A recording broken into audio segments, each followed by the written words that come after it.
Liberando sus frenos. Hace muchos años, cuando comencé a estudiar las emociones negativas, el punto más crítico que descubrí fue que no se puede hacer ningún progreso hacia la salud, la felicidad, el amor y el cumplimiento del potencial mientras se insista en mantener intactas las emociones negativas. Y lo único bueno de las emociones negativas, si es que tienen algo de bueno, es que las emociones negativas no son permanentes. Lo dice hasta Sigmund Freud, no hay un lugar permanente para las emociones negativas en el subconsciente. En otras palabras, son visitantes indeseados. Son hábitos negativos o patrones de respuesta negativos que pueden eliminarse, y el punto inicial para eliminarlos es entender de dónde vinieron y entender cuáles fueron los factores causales, volviendo a la niñez temprana, que desencadenó el desarrollo de las emociones negativas y nos han dado como adultos una predisposición a ser negativos de una u otra forma. Esto nos lleva al condicionamiento de la niñez temprana. Recuerden que ya dijimos que el punto inicial de los patrones de hábitos negativos compulsivos e inhibitorios era la crítica destructiva. La crítica destructiva es el gran destructor. La crítica destructiva destruye a las personas en su interior y las deja caminando en círculos por fuera. Muchas personalidades han sido minadas y destruidas, mucha autoestima ha sido puesta de lado como resultado de la crítica destructiva más que cualquier otra cosa que podamos imaginar. La crítica destructiva es el gran asesino. Ahora, ¿por qué es eso tan malo? Sabemos que los niños en sus primeros años y al ir creciendo tienen una necesidad tremenda de amor y aprobación de sus padres. De hecho, muchos psiquiatras y psicólogos han dicho que la razón número uno de la enfermedad mental en los adultos es el retiro de amor o el amor no expresado. Sabemos que cualquier persona con prestigio, una persona que es importante para un niño, tiene un impacto enorme en ese niño, y los niños hasta la edad de 6 años tienen muy poca habilidad para discriminar entre una crítica válida y una crítica inválida. Lo que esto significa es que todo lo que diga un padre o un pariente mayor o una persona mayor, cualquier cosa que diga una persona de prestigio o una persona importante para un niño es aceptada como cierta. Es aceptada como una representación válida de la realidad. Si una madre dice eres un niño malo, o si un papá dice eres flojo, si alguien dice no eres dependiente, o si alguien dice que somos estúpidos o tontos o feos, el niño no tiene capacidad alguna para discriminar entre lo válido y lo no válido. Ese niño acepta eso como una verdadera representación de la realidad. Va más allá de la mente consciente, va directamente al subconsciente y ahí se queda. Muchos de nosotros como adultos aún estamos viviendo en base a la información negativa que recibimos cuando éramos niños. Y después como adultos, ¿qué decimos? Pues decimos así es como soy, o siempre he sido así, o algunas personas dirán, pues es de familia, tu padre era así, los hijos son así, tu madre era así, etc. ¿De dónde viene? Nada de estas cosas es de familia. Por ejemplo, cuando estaba creciendo, mis padres habían sufrido la depresión y la depresión les produjo un impacto enorme, y cuando hablábamos de comprar algo, lo recuerdo muy bien, mis padres se ponían muy tensos y decían, no podemos pagarlo, no podemos pagarlo, no podemos pagarlo, no podemos pagarlo. Tenían una mentalidad de carencia, esta mentalidad de no podemos pagarlo toda su vida. Y luego yo crecí, y aunque nunca he experimentado la depresión, y la mayoría de ustedes, 10, 20, 30, 40 años después, aún estamos diciendo, no puedo pagarlo, no puedo pagarlo, no puedo pagarlo. Aún tomamos como base esas frases críticas, esas frases emocionales que usaban nuestros padres. Tal vez sus padres les decían, como mi padre me decía a mí una y otra vez, nunca acabas lo que empiezas, nunca acabas lo que empiezas.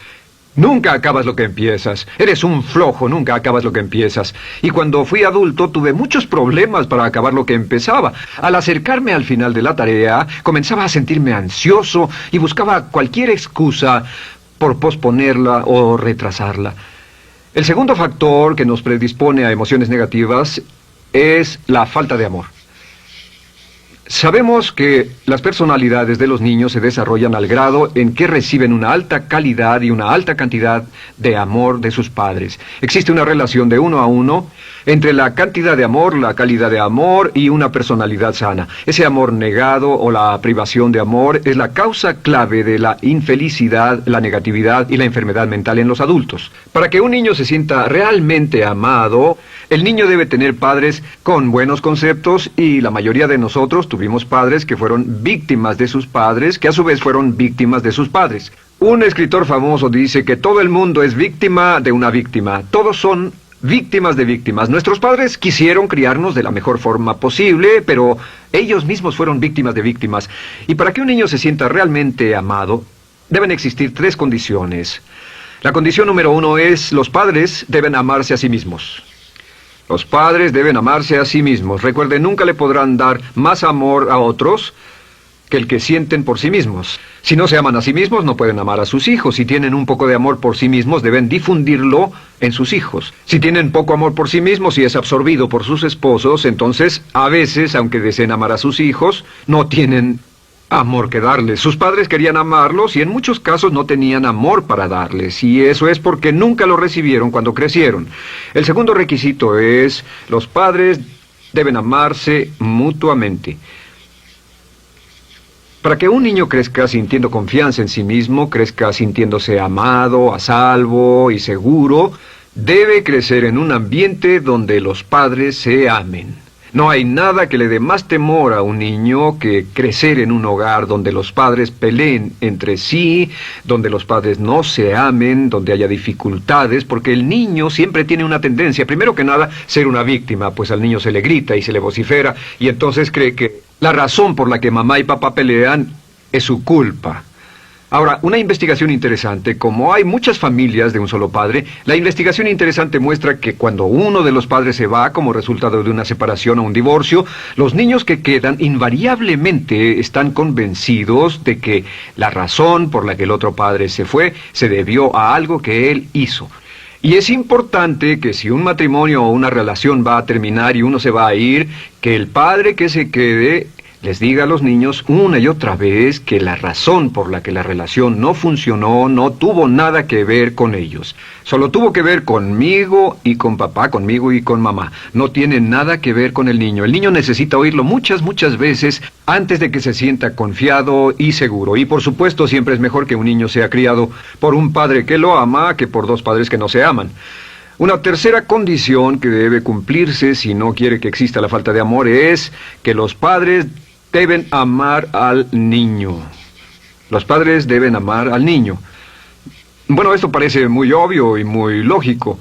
La verdad es que, y esto es lo más difícil para usted y para mí como adultos, que ni siquiera lo pensamos, que es posible que nuestros padres no nos quisieron. No porque no lo intentaran, querían amarnos y tenían la intención de hacerlo, desde luego, etcétera, etcétera, pero simplemente como tenían conflictos mutuos y problemas sin resolver con sus padres, y sufrieron la guerra y la depresión, tenían que hacer carrera y otras responsabilidades, nunca lo lograron totalmente. ¿Entienden? Esa fue la dificultad. Lo deseaban, pero nunca lo lograron. La única forma en que puede amarse a un niño es pasando una gran cantidad y calidad de tiempo con el niño. Tiempo en gran cantidad y calidad con el niño. 10 minutos al día no bastan. Los niños se consideran valiosos según el grado en que las personas más importantes en su vida pasen tiempo con ellos. Si las personas más importantes en su vida, sus padres, solo pasan poco tiempo con ellos, los niños concluyen que la razón para ello es que tienen muchos defectos, que hay algo esencialmente malo en ellos y que por eso sus padres no pasan más tiempo con ellos. Los niños no piensan con la razón, lo hacen en forma emocional. Solo piensan: mi padre está aquí, me ama, y si no pasa tiempo conmigo, él o ella no me aman. Y si cualquiera de esas 3 condiciones existió o más cuando estaba creciendo, los padres no se amaban a sí mismos, o no se amaban mutuamente, o tal vez no lo amaban porque nunca lo lograron, aunque querían, entonces usted debe haber crecido en conjunción con la crítica destructiva que se llama culpa. ¿Y qué es la culpa? Pues simplemente la culpa es un sentimiento de no valer mucho. ¿De dónde sacamos este sentimiento? Lo obtenemos cuando continuamente gente importante nos critica en nuestra vida y simultáneamente no nos dan el amor que necesitamos. Sentimos que no valemos mucho o que no valemos nada. Y un sentimiento de culpa nos lleva a un sentimiento de falta de mérito, falta de valor y culpa. Y esa culpa, ese sentimiento de falta de mérito, es el mayor problema del siglo XX, la principal fuente de enfermedad mental. Es la fuente principal de los problemas en las relaciones, la fuente principal de enfermedad psicosomática, la fuente principal de la mayoría de los problemas que afectan a nuestra sociedad. Es el profundo sentimiento de culpa y falta de mérito que se expresa o se esconde en los pensamientos o en la actitud: no valgo suficiente, no valgo suficiente. No valgo suficiente. Ya hablamos de la autoestima y de lo importante que es. La autoestima significa me quiero mucho, me quiero mucho, me quiero mucho, me quiero mucho. Las personas que han sido criadas con críticas destructivas durante su vida no solo no se agradan a sí mismas, no sienten que sean lo bastante buenas para nadie, y en muchos casos están llenos de odio por sí mismos. Se odian a sí mismos, se autocondenan o se detestan. Y verán que esto sale en sus conversaciones y sale en sus relaciones con otras personas. Las personas que no se quieren a sí mismas, aunque quieran tener buenas relaciones, simplemente no son capaces de ello. Las personas que piensan que no son buenas para nada siempre lo hacen aflorar, siempre será un problema. Ahora, ¿cuál es la razón principal de la culpa? ¿De dónde viene la culpa? La culpa viene de 3 fuentes negativas: padres negativos, influencias negativas o religión negativa. Una de las 3. Cualquiera de estas 3 usa la culpa. De la culpa se valen y aprovechan, en especial los padres y las organizaciones religiosas, por 2 razones. Una es el castigo. La culpa se usa para castigarnos. Cuando estamos creciendo, el castigar es la forma más fácil de hacer que uno se sienta mal. Nuestros padres nos hacen sentir mal castigándonos físicamente o sermoneándonos o regañándonos. Y el castigo es una forma muy eficaz de irnos conformando o de conseguir que hagamos lo que los demás quieren. La segunda razón por la que se usa la culpa cuando se practica en forma consciente, y algunas organizaciones la practican así, es para tener más control emocional en especial, porque se puede controlar a una persona emocionalmente con culpa y manipular su comportamiento. Hay muchas organizaciones que usan la culpa como una herramienta de control y manipulación. Si puede controlar a las personas con suficiente fuerza y en forma emocional, puede conseguir su dinero, puede conseguir su tiempo, puede conseguir su compromiso, demandar sus recursos, etc. Muchas organizaciones usan la culpa para aplicar un castigo. Muchas organizaciones de caridad que se anuncian por televisión, en especial las de causas benéficas que involucran a niños o a personas incapacitadas, usan un sentimiento de culpa. A usted le va tan bien que debe sentirse culpable por estas personas que sufren. O envíenos algo de dinero y eso se encargará de su culpa por un momento hasta que lo incluyamos en nuestra lista de correo, etc. Y la culpa es un estándar. ¿Por qué se usa tan comúnmente? Pues primero que nada porque casi todos nosotros la tenemos en mayor o menor grado. Y número 2, es fácil. La culpa es fácil. ¿Por qué nuestros padres la usan con nosotros? ¿Por qué nuestras madres la usan con nosotros? Nuestras madres pueden controlarnos con la culpa en un cuarto repleto. Nuestra madre puede controlarnos a miles de kilómetros por teléfono. Los padres usan la culpa en sus hijos porque sus padres usaban la culpa en ellos y así sucesivamente. Es lo más fácil. No existe un esfuerzo físico. Puede hacerse con una mirada o de reojo o una palabra. Ya sabe que las personas siempre buscan lo más fácil. Esté alerta. Ustedes han sido criados en un ambiente donde se les ha hecho sentir culpa y casi todos lo vivimos. Debemos entender que la culpa es como una letrina o bacterias emocionales negativas que se colocan en la raíz de su psique o su subconsciente y activan todas las demás emociones negativas: furia, odio, envidia, resentimiento, frustración y duda, temor, etcétera. Las crea y las activa a todas, y la forma para en realidad deshacerse del centro es exorcizarlo, extirparlo. Y es lo que vamos a hacer el resto de esta sesión. Primero, ¿cómo podemos saber si nos criaron con sentimientos de culpa? Bien, a esto le llamamos la manifestación adulta de la culpa. Manifestación adulta de la culpa. Puede saber, probándose a sí mismo, ¿cuánto de esto tiene? Número 1, la manifestación adulta de la culpa es que tiene sentimientos de inferioridad, sentimientos de inadaptabilidad y de no merecer las cosas. No siente que merezca que le pasen cosas buenas. Si una persona ha sido criada con crítica destructiva y se le hace sentir culpa, entonces cuando logra éxito, aún con un tremendo esfuerzo, tiene una tendencia terrible de sentir que no se lo merece. A esto se le llama, por cierto, temor al éxito. El temor al éxito es solo otra forma de decir que la persona que ha estado condicionada a pensar de sí misma como poco valiosa o no lo bastante buena, se siente muy incómoda cuando experimenta el éxito. Se siente muy tensa y a disgusto. Realmente si sienten demasiada tensión, comienzan a aspirar cocaína, a beber demasiado alcohol, se enredarán en comportamientos autodestructivos, tendrán una sensación tremenda de ansiedad, como si alguien fuera a descubrir algo de ellos. Hay un libro en la librería que dice, si me está yendo tan bien, ¿por qué me siento como un impostor? Tienen el llamado síndrome del impostor. ¿Alguna vez ha tenido éxito en algo y la gente ha ido a usted a decirle, vaya, hiciste un excelente trabajo, o eso es maravilloso, aunque haya sido muy duro para usted, y sintió que los demás iban a descubrir, siente como que, es decir, que iban a descubrir que realmente no es bueno, que solo fue un fraude, solo un accidente, y por supuesto es lo que dice, fue coincidencia, fue un accidente, la verdad, no sé ni cómo lo hice. Hacen todo lo posible por huir de ese sentimiento de inferioridad y de no merecer las cosas. Estén muy alertas. La segunda manifestación adulta de la culpa es la autocrítica destructiva. Hay una línea de un gran poeta que dice, aquellos a quienes se les hace mal, hacen mal a su vez. Los niños a muy temprana edad, a veces a la edad de 2 o 3 años, comienzan a menospreciarse, se desgarran, hasta se golpean y se castigan físicamente si se les critica demasiado. Siempre dicen el equivalente de no valgo suficiente o no soy muy bueno, y se castigan a sí mismos. Y la crítica destructiva es un síntoma real de un sentimiento escondido de culpa e insuficiencia.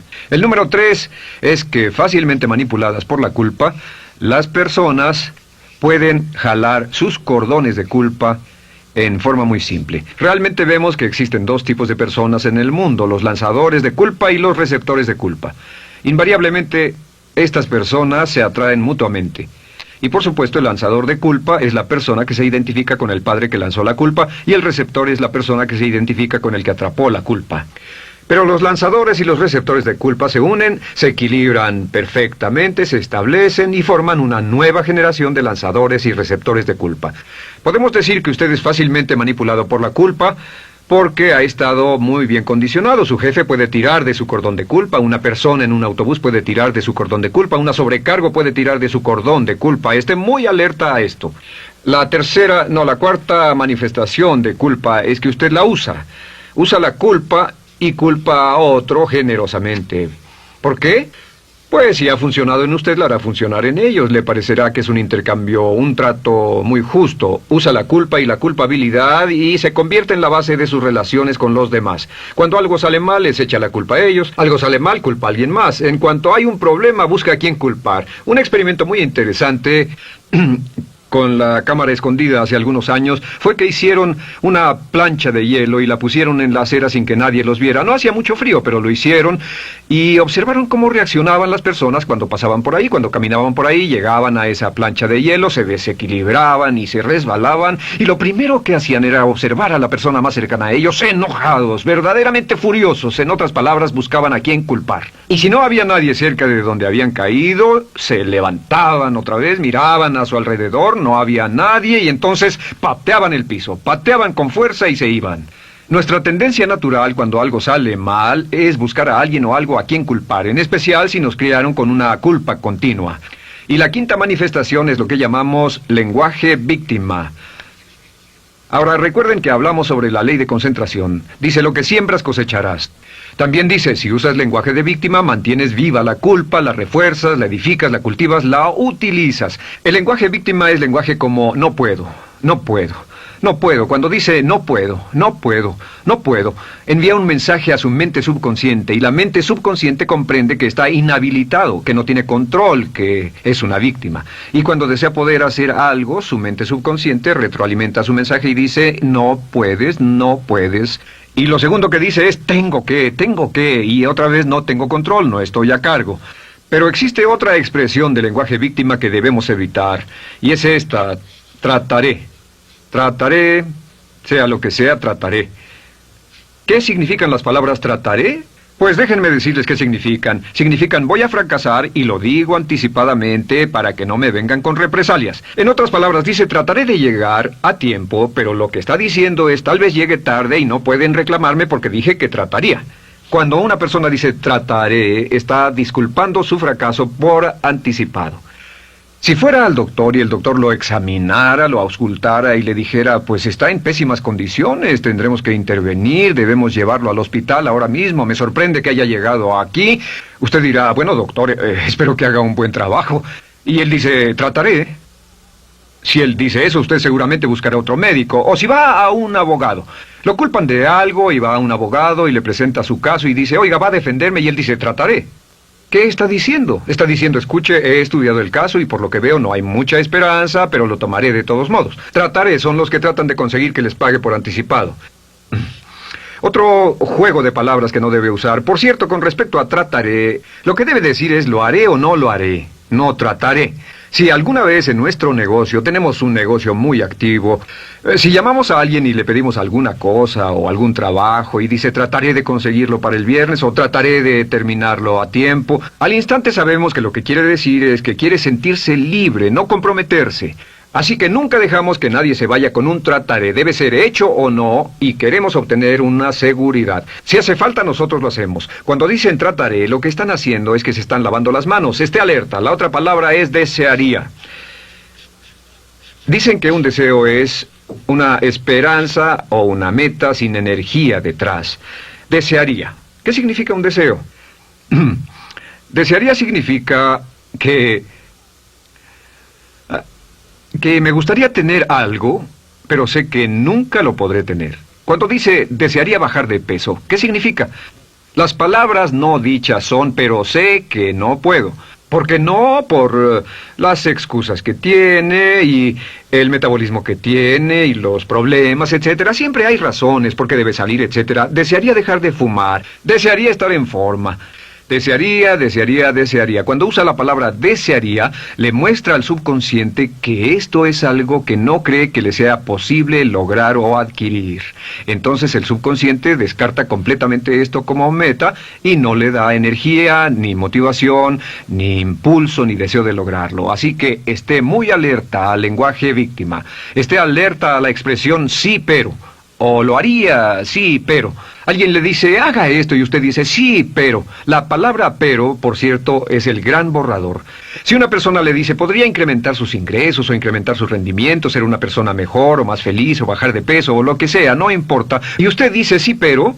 Lo que está diciendo es que está borrando toda la aseveración que ha dicho antes. Manda un mensaje a su subconsciente que dice, no hay posibilidad. Y no hace esfuerzo, no otorga energía, no ejerce capacidad alguna hacia el logro de esa meta. Y las personas que han sido criadas con culpa tienen 5 cualidades o 5 manifestaciones de adultos. Una es que se sienten inferiores, se sienten inadecuadas, sienten que no merecen que les pasen cosas buenas. Estén muy alertas a eso. El número 2... se autocompadecen continuamente, usan la autocrítica destructiva. El número 3, usan la culpa y la culpabilidad en ellos y en otros. El número 4, son manipuladas por la culpa. Y número 5, usan lenguaje víctima. Así que, ¿cómo nos deshacemos de la culpa? ¿No es sorprendente cómo se aclara esto? Este pizarrón, todo se borra. Tengo una varita mágica cuando me voy a sentar al escritorio. Entonces, ¿cómo nos deshacemos de la culpa? Para deshacerse de la culpa...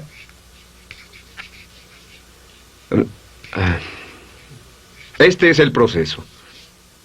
Tiene algunos pasos importantes. Número 1, el primero de la lista, elimine la autocrítica. Elimine la crítica autodestructiva. En otras palabras, nunca diga nada destructivamente crítico de usted mismo. No lo diga.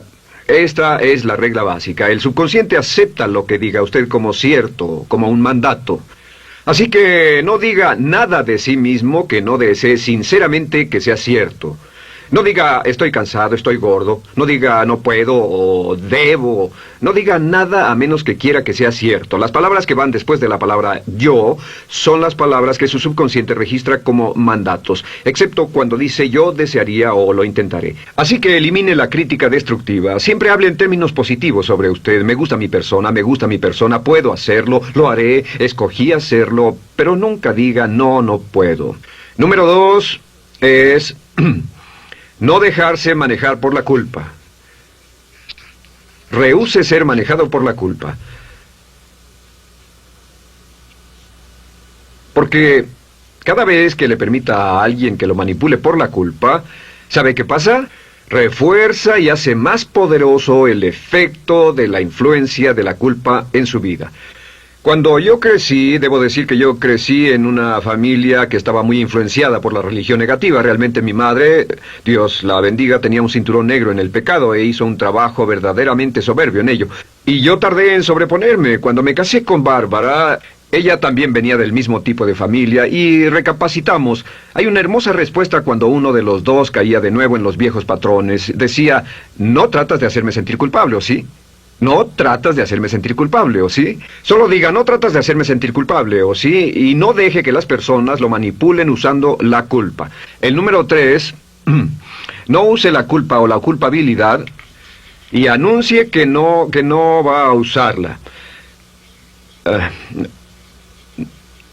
No la use en otras personas y permita que sus hijos o su cónyuge digan lo mismo. No tratas de hacerme sentir culpable, ¿o sí? Repítalo una y otra vez. Y si la otra persona le dice, eso es lo que trato, contéstele, no va a funcionar. Y no funcionará. Es que la culpa solo funciona mientras usted no sepa que está siendo usada en usted. El número 4 es lo que llamamos la ley del perdón. Es la más importante de todas. Realmente es el centro, es el meollo de toda esta sesión. La ley del perdón simplemente dice que usted está sano mentalmente hasta el grado en que pueda perdonar libremente y olvidar las ofensas. Que su habilidad para perdonar a los demás es la clave que determina su felicidad y su éxito en la vida. Su habilidad para perdonar a los demás es la única forma de eliminar la culpa. Su disponibilidad para perdonar a los demás y olvidar ofensas es el determinante más importante de si usted está o no totalmente integrado y es un adulto que funciona como ser humano. Porque la tendencia de culpar y de guardar rencores es una tendencia patológica infantil que la poseen todas las personas que están enfermas mentalmente. La habilidad para olvidar, para perdonar libremente, es la marca del ser humano realmente iluminado. Ahora, acepte eso como real. Hay 4 personas a las que debe perdonar. Número 1, perdone a sus padres. Perdone a sus padres por todo lo que le hayan hecho para herirlo. La mayoría de nuestras investigaciones muestran que casi todos nuestros problemas como adultos se remontan a no estar dispuestos o no poder perdonar a nuestros padres por algo que hicieron que nos hirió. Perdónelos un 100%, escríbales, llámeles por teléfono, dígales, o cuando menos perdónelos en su corazón, pero perdone a sus padres. Número 2, perdone a los otros. Perdone a todos los demás. Perdone a todos los que lo hayan herido de algún modo, por cualquier cosa, y déjelo así. Ahora, hay muchos que dicen no puedo perdonar a esa persona por lo terrible que me hizo. Pero recuerde esto, el perdón es perfectamente egoísta. El perdón no tiene nada que ver con la otra persona, solo tiene que ver con su paz mental y con su propia integridad mental. Número 3, perdónese a sí mismo.